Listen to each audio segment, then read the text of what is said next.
It's just that there are a lot of days wherein you would feel depressed, like smile in front of the camera when you're doing a video call with your parents.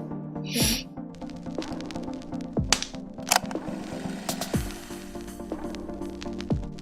Guys might be knowing, this is Pooja Mondal. I am an international student at the University of Surrey at the moment. I'm doing my master's. I'm doing international marketing, and back in India I did my engineering in computer science from Amity, and I came from Kolkata this year in February intake, so I am sort of an odd intake. It's usually the September intake in the UK, but I came in February, and University of Surrey fortunately is an amazing university wherein they take students in February. So yeah, I have been living here for around a year now in Okay. Guildford. And yeah, that's all about me. Okay. So how's it going so far in London? And what do you think when it comes to education system? Do you think London is far better than India? And what's your take on that? So I would say that in terms of education system, I wouldn't say that London is better than India or like that. It's just that the education system is very, very different. In back in India, we usually focus more on attendance. We focus more on um, book study and studying the theories. Over here in the UK, it's more of a practical based studies. So even if you're not attending classes, it's fine for the professors. They wouldn't actually mind. The only thing you have to work over here is to complete your designated assignments on time, and the assignments here are completely different. So in India we had exams, right? Every semester we had exams wherein we had to sit in a hall, and we had to give exam and memorize everything. Here you don't have to memorize anything. Every exam is open book and it's online, and it's more of an assignment based study rather than exams. So what it does is you get a practical company, for example Apple. So the professor will be giving you a brief that Apple wants to internationalize its business to another country. What strategies would you give? So these are sort of the education system here. So you will be working on practical projects, and these projects actually help you in your career option in the future because you have already worked on projects like this. So the education system is much more tough and like vigorous in India, but in here the education system is much more flexible, but it's practical oriented basically. Okay. So your degree is of 1 year or for 2 years? My degree is for 1 year. 1 year. Okay. So let's talk about the expense first. If someone who is watching from India and if that person wants to be a part of any university in London, so what's the tuition fees for that? What's the stay on a monthly basis for that? Everything, food, rent, everything we want to know. What would be the expense on a monthly basis, and also what's your tuition fees over there? Okay, so the tuition fees depend on university to university. If you're going with a Russell Grove University, the tuition fees are much higher, which is around 60 to 70,000 pounds, much higher. But if you're going with universities which is not Russell Group, Okay. but it falls under the top 100 universities in the world, but those are amazing universities as well. It depends on which level of university you are going in. So I am at University of Surrey, and it is one of the top universities in the UK, but it is not a Russell Group. So what I am paying at the moment is 28,000 pounds for my degree. Okay. And I also got a scholarship. So if students are coming from the UK, every university offer different type of scholarships. So specifically, there are different scholarships for Indian students. There are different scholarships for students who scored more than 70% or 80% in their undergraduation. So if someone is coming and they had a good score already, there is a chance of them getting around 4 to even like £10,000 scholarships here. It's not that difficult. So I did get a scholarship as well. I got around £3,000 scholarship, and so hence I'm paying 28,000 as of now for 1 year, and it's split into 2 semester. This is in terms of university. Now, if I talk about living cost, so there is two type of living cost. If someone is living in the UK and if someone is living in the London and they have a different living expense, and someone who is living outside of London, they have different living expense, because London is the most expensive city here. In my case, I live in a city called Guildford, which is just 28 minutes distance from London. So I sort of experience a similar rent as of London, but I'm not in London basically. So what I am paying at the moment is I'm staying in a student accommodation, and in our university, even in all the universities, they have different levels of accommodation. So if you're going with a studio flat all by yourself, it's going to be around £280 to £350 per week. So it's pretty expensive.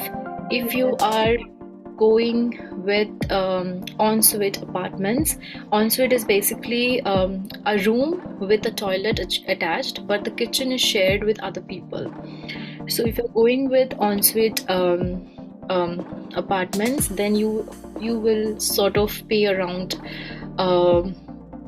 £200 ish per week. And if you are doing a shared accommodation, so I am in a shared accommodation wherein you will be having your room all by yourself, and you will have to share your toilet and your kitchen with few other people. So I know it's quite difficult to go for a shared accommodation, but it's cheaper. So what I pay is £112 per week. So it depends on what sort of accommodation you would like to go for. And every universities have like different levels of accommodation for different type of people. And they sort of try to put you in the same community. So if I am from India, and if like 10 other Indian students have applied, they will try to put me in a house wherein most of the students are Indian. So sort of the university only try to do this so that it's easier for an international student to settle in. And yeah, I mean, you can also put in your preferences. That's about the accommodation. If I talk about daily expense and sort of groceries and stuff, so the cheapest place here for groceries is Tesco, and you can get everything over there. And if you want like fresh vegetables, every city have their farmers market, so you can go over there. If I talk about like the expenses, I haven't actually counted monthly expense for as of now, but it would be like, if I say so, in a month I might have to go grocery shopping twice. And each time what happened with me is, I am staying here with my brother and my boyfriend, so we three of us split the bills, so it's easier for us. So every time we three go in for grocery shopping, it's around 60 to 80 pounds for three of us. So it's around 35 £35 for one person, and in a month it would be around £60 to £70 per person. Okay. Yeah. Yeah. So I have seen, of course, you are a content creator as well, and I've seen a lot of people talking about how expensive London is nowadays from past few years due to recession. So what's your take on that? Do you think that uh, uh, living in London is not worth it, or you might be switching to other cities or countries with the coming time? So what do you think about that, and what's your take on that, that it's all worth it to live in London, to spend this much of money over there and just live? Yeah. Yeah, I mean, this is a good question, and this is a subjective question as well. So it depends on the person. For me, it's important to live in a city wherein I have the maximum amount of opportunities. Hence, London is the best option for me. But for a person who would like to spend less, but they are okay with less opportunities, they can move in a different city. Yeah. So there are like a lot of major metropolitan cities here, like Manchester, Birmingham, Reading, London. So all of these, you have like amazing good opportunities in all of the cities, but London has a maximum amount of headquarters, so maximum amount of jobs and businesses. So if I'm studying business, right? So my goal here is to either join a firm, a marketing firm, or to start my own business.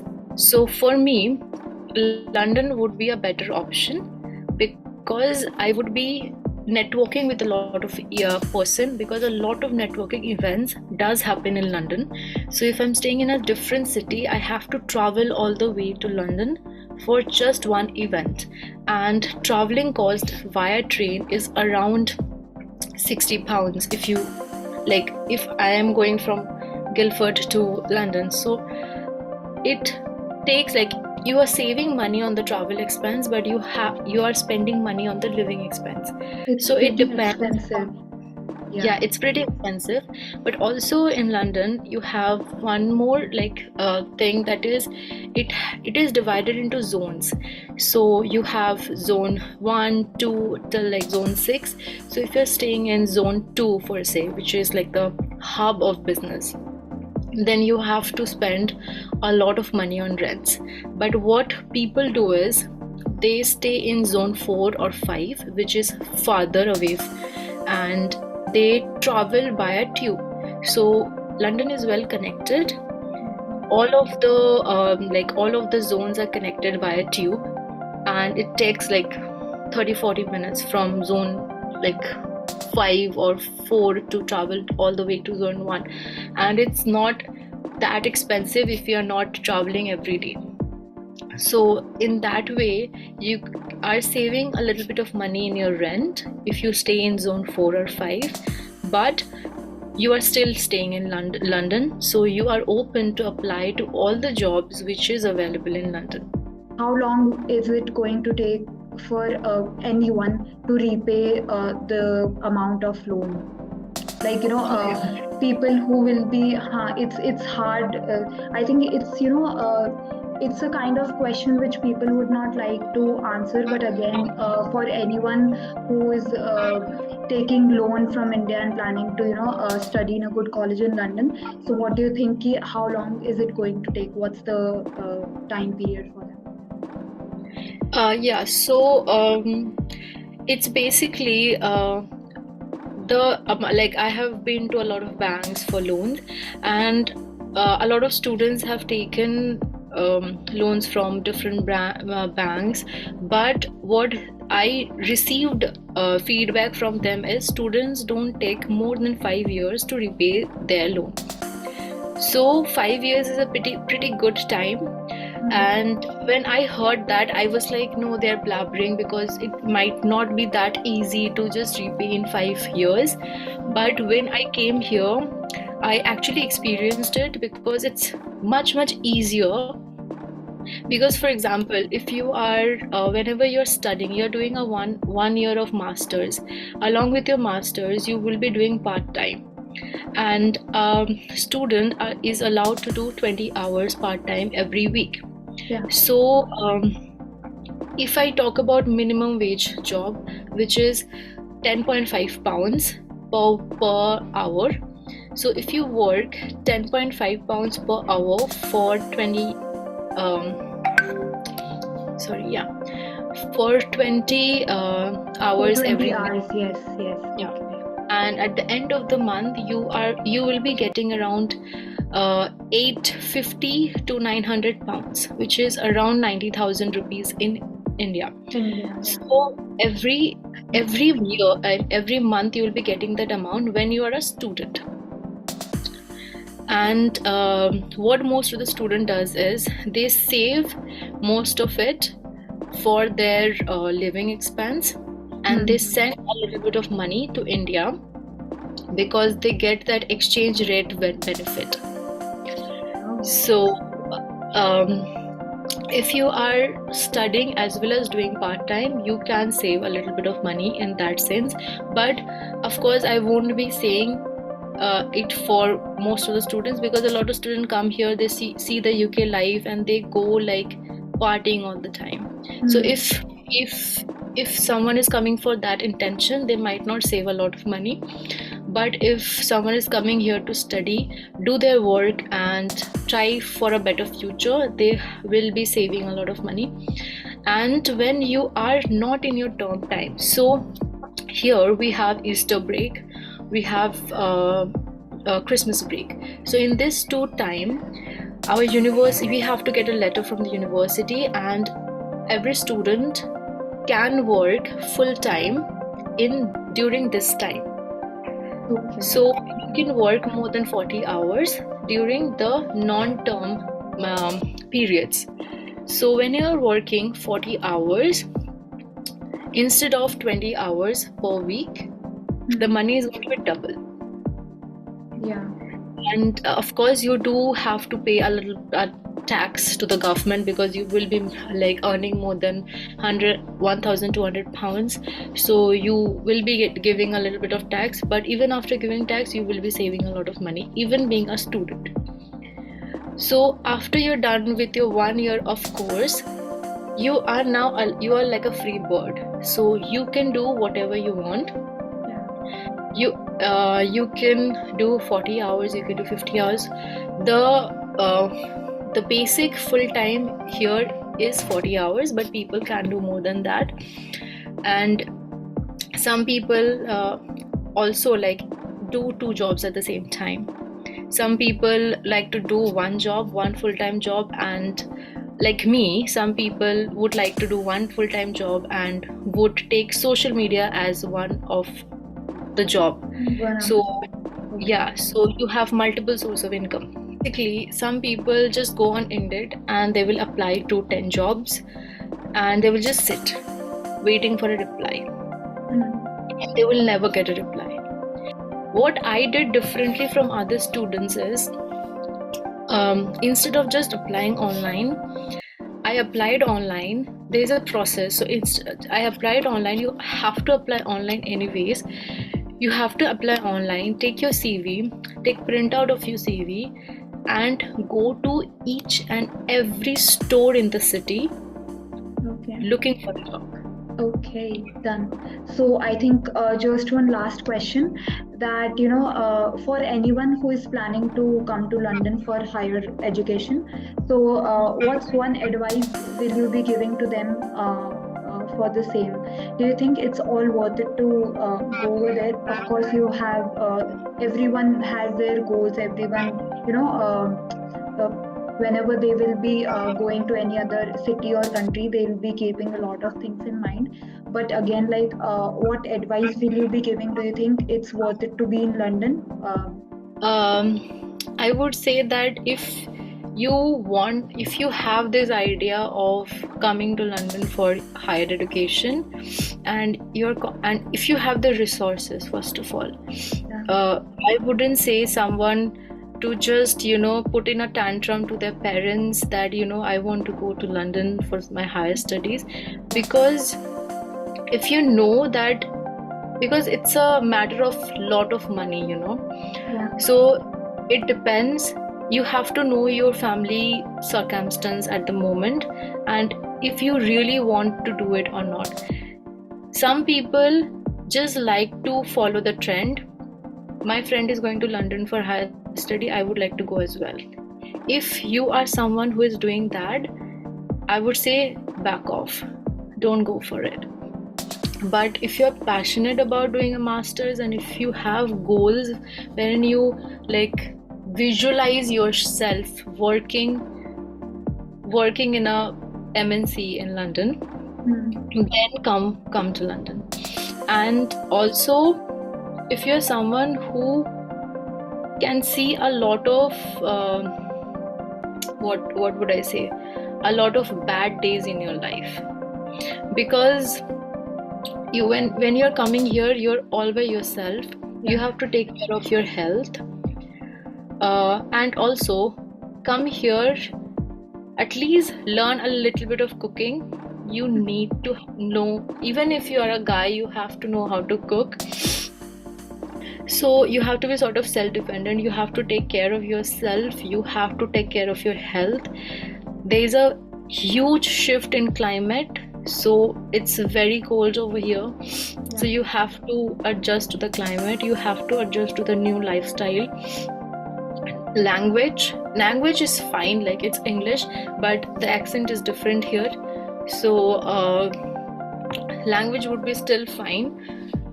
It's just that there are a lot of days wherein you would feel depressed sitting in your room, telling yourself what are you doing with your life, because especially with part-time jobs, when a student come, they don't get retail jobs. To be honest with you, they don't get retail jobs, and retail jobs are good. Like you are working in a store, it's good job. When students come here, the first job that they get is working in a restaurant.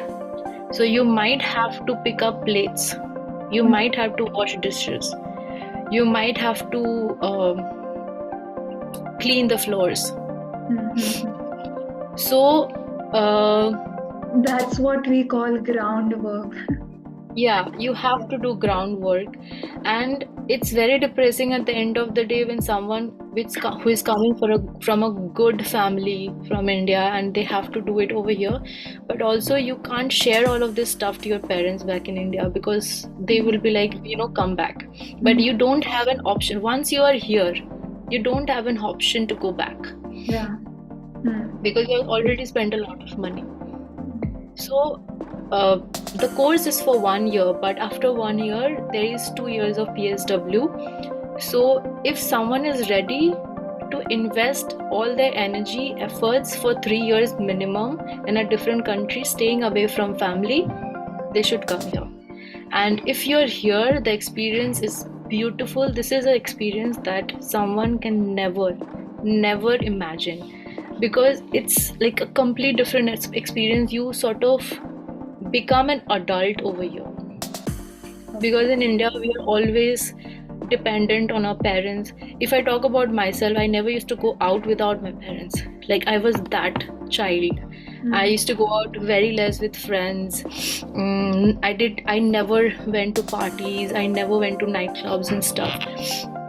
So I was a very obedient child. I always used to like study hard and stuff. After coming here, it's like you have to sort of understand the dynamics and you have to become an adult. Not for yourself, but also for your family. Even if you are having a bad day, you have to like smile in front of the camera when you're doing a video call with your parents. I think that's pretty hard for a person who is very homesick. Even if you are in India and switching to other city, it's hard. So I think living in London, I can say that now you have become an independent person wherein you are doing a lot of things by yourself. So I think that's a good thing. That's what life is. So yeah.